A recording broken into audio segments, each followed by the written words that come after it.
Hi மக்களே, இன்றைக்கு ஒரு பதிவு படித்தேன். அதில் இருந்து நம்மளோட கல்வி முறையை நினைக்கும் பொழுது எனக்கு ரொம்பவே கோபம் வருது. 2014/9/26 அன்று டெல்லி உயிரியல் பூங்காவில் ஒரு வெண்மை நிற புலி இளைஞனை கொன்றுச்சு. அந்த விஷயம் உங்களை எல்லாருக்குமே தெரிஞ்சிருக்கும். ஒரு உயிர் ஒரு புலியிடம் மாட்டிக்கொண்டு 10 நிமிடங்கள் கையெடுத்து கும்பிட்டு கொண்டிருக்கும் பொழுது அந்த உயிரை எப்படி காப்பாற்றுவது என்பது அங்கிருந்த சுற்றி இருந்த ஒருத்தருக்குமே தெரியல. அவங்க கல்லெறிகிறாங்க, கூச்சல் இடுகிறாங்க.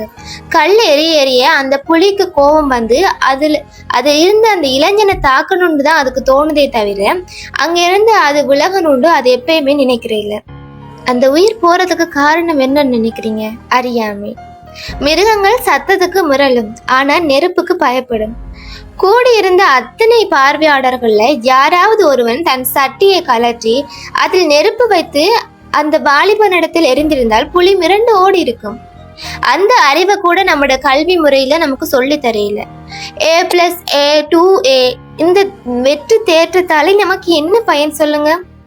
ஒரு விலங்கு தன்னை தாக்க வரும் பொழுது வேறு எந்த உதவி தனக்கு கிடைக்காட்டி தப்பிச்சு ஓடவும் முடியாட்டி அது நமக்கு பலமான மிருகமோ அல்லது முதலையாக இருக்கலாம், சிங்கமாக இருக்கலாம், அல்லது ஜானியாக இருக்கலாம். அதனை எப்படி எதிர்கொள்வதென்ற அறிவை கற்றுக் கொடுக்காத கல்வியை நம்ம இப்போ பெற்றுக்கொண்டிருக்கோம். அந்த விலங்குகளோட கண்ணில் நம் கைகளால் குத்தினாலோ இல்லை பழம் கொண்டு தாக்கினாலோ அவை நிலைக்குள்ளேருந்து ஓடும். நாமும் தப்பிப்பதற்கு ஒரு வாய்ப்பு கிடைக்கும். அல்லது சிறு மண் துகள்களை அள்ளி அதன் கண்களில் தூவினால் போதும், அவை அந்த இடத்திலிருந்து தப்பி செல்லத்தான் முயற்சிக்கும். இந்த அறிவை கூட நமக்கு நம்மளுடைய கல்விகள் கற்றுக் கொடுக்காமல் பட்டங்கள் என்ன, சட்டங்கள் என்ன, பல்கலைக்கழகங்கள் தான் என்ன பிரயோசனம்? தென் ஆப்பிரிக்காவிலோ ஆஸ்திரேலியாவிலோ என்ன தோன்றுகிறாங்க என்பதை கற்றுக் கொடுக்கிறது வாழ்க்கையை நமக்கு தீர்மானிக்குமா? சொல்லுங்க.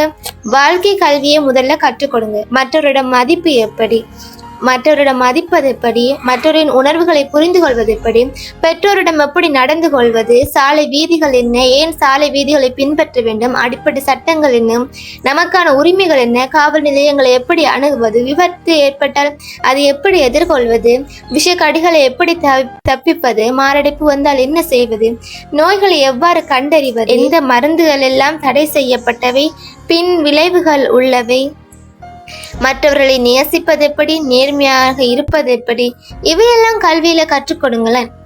எவனோ என்னவோ செய்யறான், பழைய காலத்து இதை புராணங்களையே திருப்பி படிக்கிறதுக்கு முன்னுக்கு இப்ப இருக்கிற உயிர்களை பாதுகாக்க ஒரு செல்ஃப் கான்ஃபிடென்ஸை கொடுங்களேன். கல்வி என்பது அறிவை பெற்றுக்கொள்ளத்தான். அதுக்கு தேவையான அறிவுகளை முதல்ல கொடுங்களேன். நமக்கு அத்தியாவசியமா இருக்கிற அறிவுகளை கொடுத்துக்கொள்ளுங்க. இந்த வீடியோ பிடிச்சிருந்தா லைக் பண்ணுங்க, ஷேர் பண்ணுங்க மற்றும் கமெண்ட் பண்ணுங்க.